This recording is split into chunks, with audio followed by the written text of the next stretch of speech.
Lorsqu'une technologie N est dominante sur un marché, il est légitime pour les entreprises en place de chercher à prolonger la suprématie de N aussi longtemps que possible. Il est tout aussi légitime pour de nouveaux entrants potentiels de chercher à surfer la vague d'une hypothétique prochaine technologie, N+1 voire N+2, à même de détrôner N. Mais il n'est pas aisé de déterminer la durée de survie de N comme la date d'irruption de N+1 ou de N+2, ni même de repérer la forme que pourrait prendre N+1 puis N+2, ou dit autrement, de déterminer lesquels parmi les différentes candidates pourraient gagner la course pour supplanter N sur ce marché. D'une façon générale, les défenseurs de N ont vocation à rester en alerte permanente pour surveiller les nouveaux développements de technologie qui pourraient affecter leur marché et la dominance de leur technologie. Pourtant, le plus souvent, ces craintes ne vont pas se concrétiser. En matière de substitution technologique, le cas le plus fréquent, c'est l'échec de la substitution. Une bonne raison est que la nouvelle technologie N+1 doit apporter un plus significatif par rapport à N. À défaut d'études documentées conduites sur ce point précis, je m'avance à formuler une hypothèse selon laquelle il faut à N+1 un avantage en termes de performance ou de coût ou des deux, ou du ratio coût-performance de l'ordre de 20% pour espérer un basculement.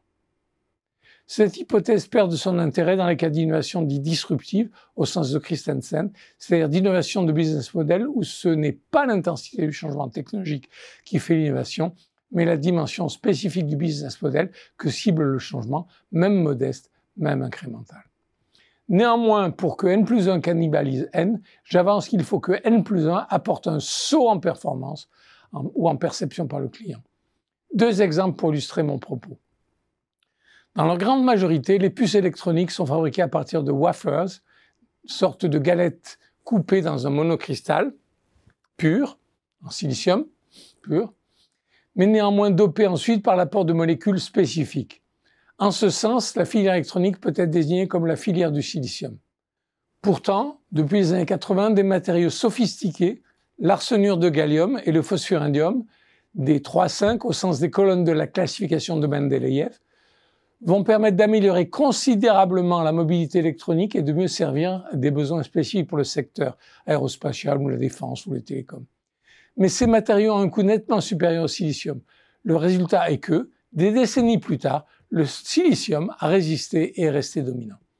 Selon Mordor Intelligence, le marché des wafers de silicium devait être en valeur de 14 milliards de dollars US en 2024, quand c'était 1 milliard, un peu plus, pour l'arsenure de gallium et 177 millions pour le phosphorindium. S'il y a eu substitution, elle n'a été que très partielle et pour tout dire très minoritaire. Malgré tous les espoirs placés par les tenants de ces nouveaux matériaux pour l'électronique, ils n'ont pas pris le marché. Un deuxième exemple que j'ai coutume de citer est celui d'Eutelsat qui opère des satellites placés en orbite terrestre, tout particulièrement pour les télécoms et la radiodiffusion télévisuelle. Son métier est d'obtenir des positions orbitales auprès de l'Agence des Nations Unies en charge de les allouer. Eutelsat fait ensuite appel au service de lanceurs, Arianespace, SpaceX, etc., pour positionner des satellites en orbite géostationnaire à 36 000 km de la Terre. Ces positions orbitales permettent de couvrir en continu, 24 heures sur 24, la même zone géographique sur Terre. Elles sont donc particulièrement adaptées pour la radiodiffusion télévisuelle ou télécom. Soudainement, en 2015, les analystes sur les marchés financiers réalisent que la jeune génération a tendance à ne plus regarder la télévision en direct, mais opte sur le replay via Internet. En d'autres termes, le marché des satellites géostationnaires est susceptible d'être cannibalisé par Internet au fur et à mesure que la nouvelle génération remplace ses aînés.